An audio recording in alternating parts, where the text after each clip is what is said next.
Okay, so let's look at a simple matrix multiplication algorithm in MapReduce.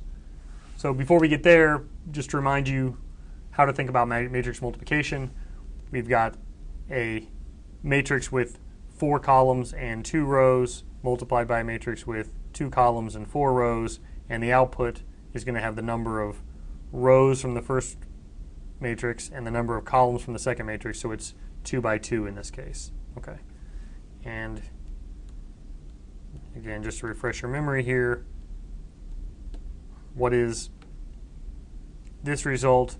Well, it's the first row of the first relation,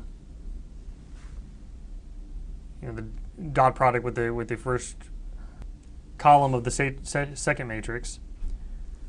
Right, so it's 1.1 plus 3.4 plus 4.-3 plus -2.0, and that should equal 1. Okay, and so on. So that's, let's just say row 1 and column 1 dotted together gives you this position. Row 2 and column 1 gives you this position, and so on. All right, so I'm hoping that was intensely boring. All right, so in MapReduce, how do we want to do this? Well, what we're provided here is 2 matrices representing sort of a sparse matrix format, and a sparse matrix format is going to look like this.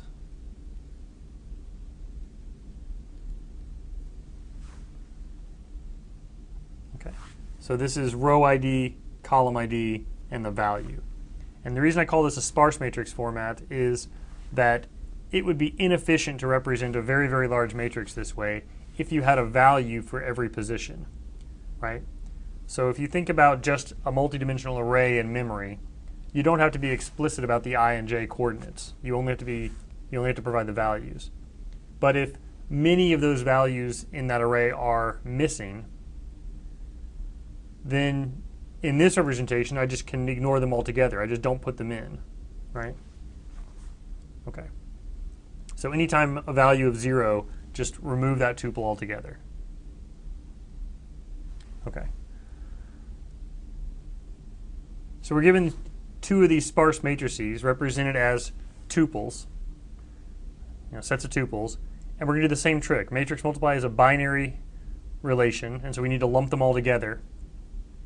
And we need to tag them with the source. And then we need to apply this kind of a trick. In the map phrase, for every element ij of A, emit several things. Emit a tuple where the key equals I comma k, and I'll tell you what k is in a second, and the value is value equals A, I, j. Now, we're going to emit one key value pair of this form for every k in 1 to n, which is what I've written down here. Now, what is n? Well, n is the number of columns in B, in the right-hand matrix. All right, so A is an L by M matrix, and B is an M by N matrix. So what is this saying? This is saying for every column of B, emit a tuple with key I to k and the value at ij. Okay. So I have a diagram on the next slide that explains this. But what you're doing is you're going to replicate this value to every column in B. Okay.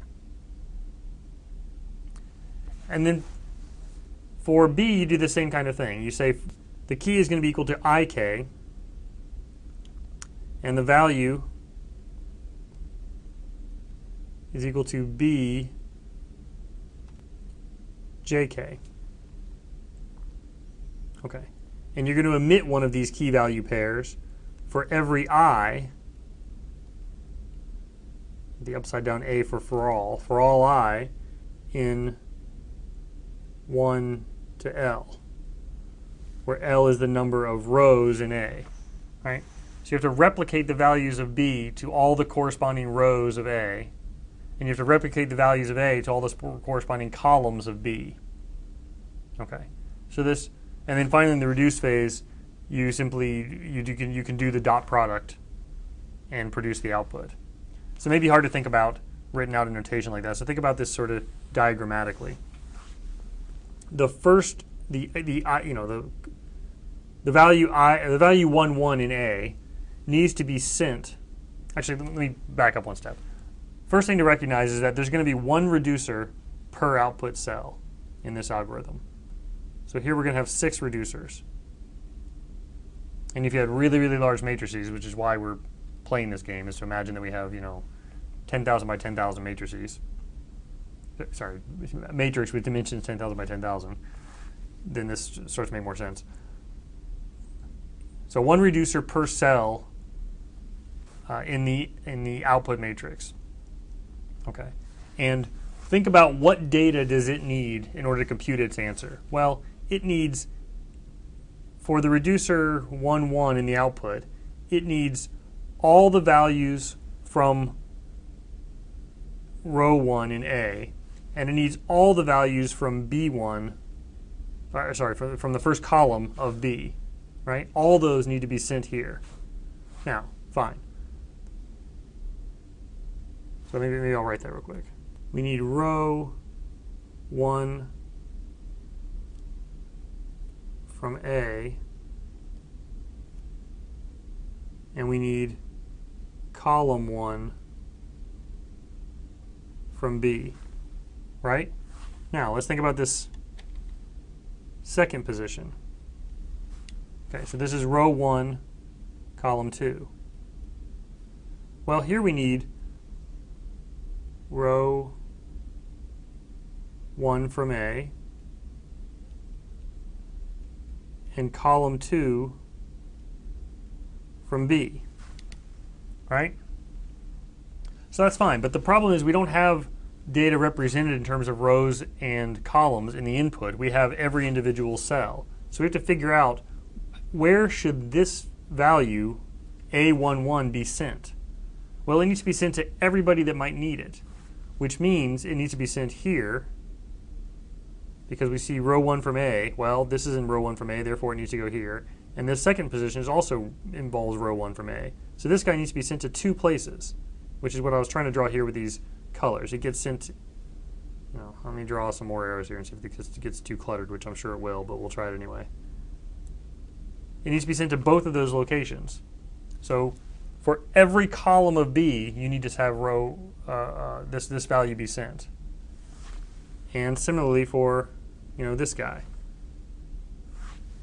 right? So to all the reducers that might appear in row that need the data for row 1, you need to send it to all of them. And so this is the reason I'm sort of belaboring this, is that this is kind of a nice trick that MapReduce can do. Remember, you can replicate, right? You can send a single value out of the mapper to many places. And when I say send to many places, I don't mean literally sort of write it on the wire and send a packet across the network. What I mean is attach a value to multiple keys, and then every individual key will go to a different place, to a different reducer. Okay, and through this trick, we can sort of arrange for matrix multiply to occur, and this arguably scales pretty well, right? We've done some replication, but that replication is kind of necessary, and this whole thing can sort of happen in parallel. And then finally, again, each reducer produces the sum AI times BJ. Sorry. It produces the dot product of a row of A and a column of B. Okay.